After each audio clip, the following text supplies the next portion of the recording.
Hi, I'm John from the Scorpio team. I'm doing a video today on the best way to launch a pizza on a rotating stone. I've seen some people new to the Scorpio system have some anxiety about this, but let me assure you, it is easy on the Scorpio. An important aspect of our design is that our stone only rotates at 2 RPM. This allows you to slowly launch a pizza on the stone and not have it twist up. So it's important to start with a well-floured peel.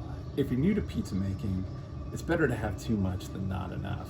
And as you get a little further in your journey, you'll understand the right amount of flour based on your dough.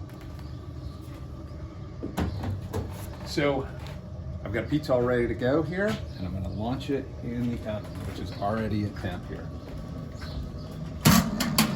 Nice and hot. And you'll see that I'm gonna slowly put it in the oven. And when I shake it off, I'm really trying to get the front edge of the dough to catch on the stone. And again, you don't have to move super fast here at all. Now I'm gonna just shake the pizza and get it right there in the center of the stone.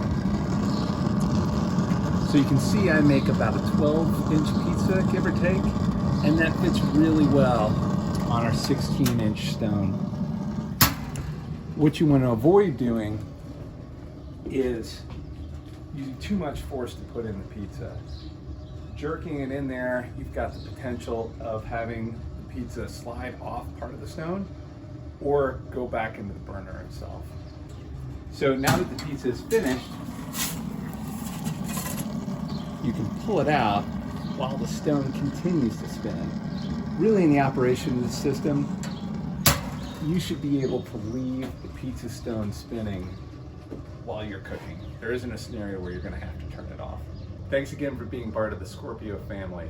Keep your dough rising and your fires hot.